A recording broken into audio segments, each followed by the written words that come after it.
Shalom sahabat yang baik hati, salam sehat selalu bagi kita semuanya. Marilah kita bersatu di dalam doa. Kasih karunia dan damai sejahtera dari Allah Bapa dan dari anaknya Tuhan Yesus Kristus kiranya menyertai kamu sekalian. Amin. Firman Tuhan bagi kita pada hari ini tertulis dalam kitab Injil Markus 15 ayat 33 sampai 41.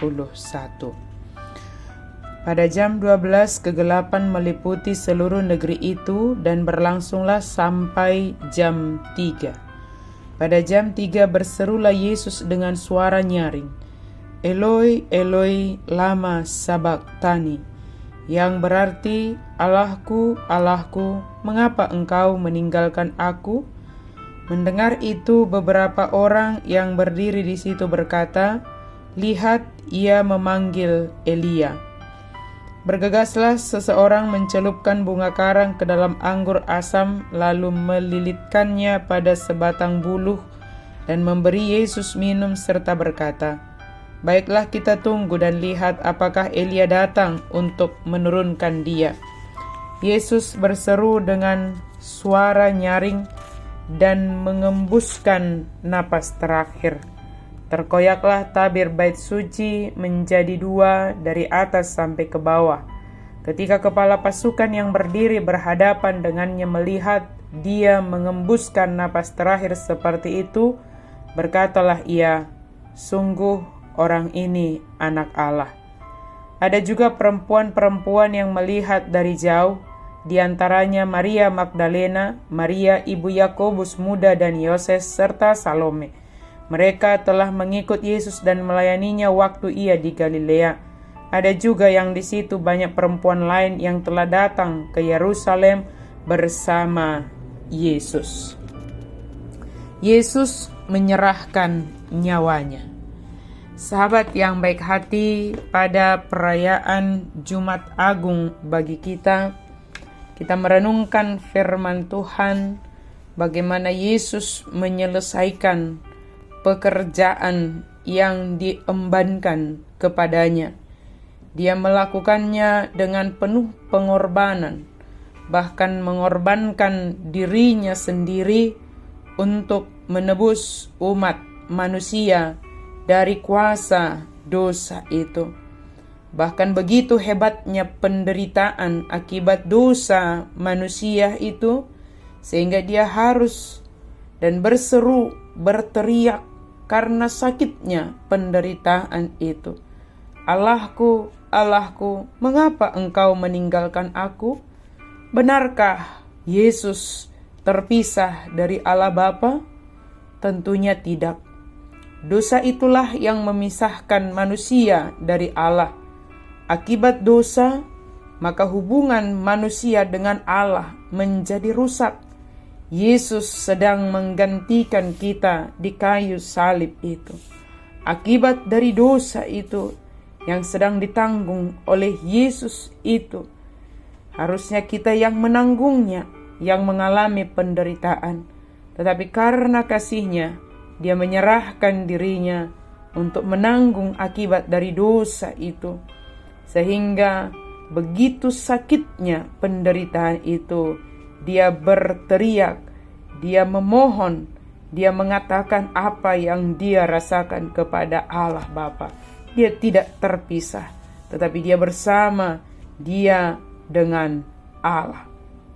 Orang yang mendengarkan menyangka bahwa Yesus sedang memanggil Elia, Nabi Elia, yang memang pada saat itu mereka mendengarkan pengajaran tentang Nabi Elia, di mana Nabi Elia sangat menekankan tentang monoteisme dan juga tentang umat pilihan Allah. Itulah mereka yang merespon seruan atau apa yang disampaikan oleh Yesus melalui salib itu. Mereka meresponnya dengan pemahaman, dengan akal pikiran mereka. Kita mudah jatuh pada pemahaman yang salah jika hanya mengandalkan pikiran. Ketika Yesus menyerahkan nyawanya, di situ dikatakan sudah selesai. Yesus menyerahkan nyawanya kepada Bapa. Tugasnya sudah selesai dikerjakan. Pekerjaannya tuntas dan ia menang. Ketika kita mengatakan ia menang, tentu kita mengatakan dari sudut iman. Sebab ketika mengatakan itu dari akal pikiran, bagaimana menang jika ia mati di kayu salib? Yesus menang dan menunjukkan tanda-tanda bahwa tabir bait suci itu terbelah dua. Kebiasaan-kebiasaan yang lama sudah berakhir, tetapi Yesus melalui kematiannya, maka sekat yang menutupi antara ruang yang maha kudus telah dibelah dua, telah berakhir. Sekat yang menutupi itu telah dibuka dan Yesus hadir untuk semua orang. Setelah kejadian itu, 3 respon yang kita baca dari firman Tuhan ini. Yang pertama adalah penonton.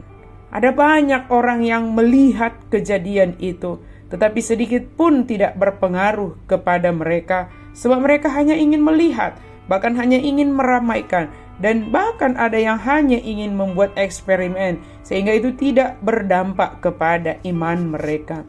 Tetapi lihatlah kepala pasukan itu, yang telah biasa ikut di dalam medan perang, yang telah biasa melihat kematian, tetapi ketika melihat peristiwa salib itu, maka muncul pengakuan iman dari dirinya yang mengatakan, sungguh orang ini adalah anak Allah.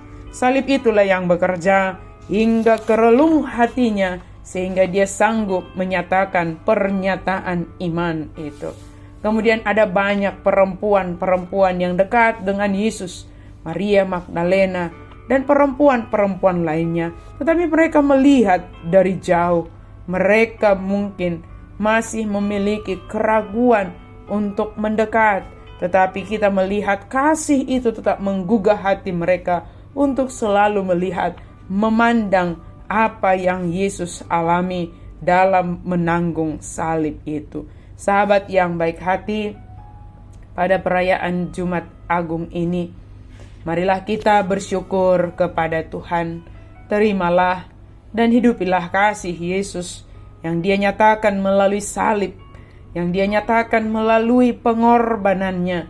Maka mari hidup di dalam rasa syukur, sebab Yesus telah menebus kita. Yesus menyelamatkan kita melalui pengorbanannya. Benarlah Dia Mesias yang menderita, yang berkorban untuk menyatakan kasih-Nya. Apa yang telah engkau korbankan? Apa yang telah engkau perjuangkan untuk menyatakan kasih-Mu bagi Allah? Pakailah waktu ini sebagai waktu bahwa kita telah menerima keselamatan melalui Yesus Kristus. Amin. Mari kita berdoa. Terima kasih Tuhan untuk firman-Mu. Kami sungguh bersyukur atas kasih-Mu bagi kami yang telah menyelamatkan kami. Biarlah kami selalu bersyukur atas semua yang Tuhan kerjakan dalam hidup kami. Dan kami selalu melakukan apa yang benar, apa yang sesuai dengan kehendak Tuhan. Dalam nama Yesus kami berdoa dan bersyukur. Amin.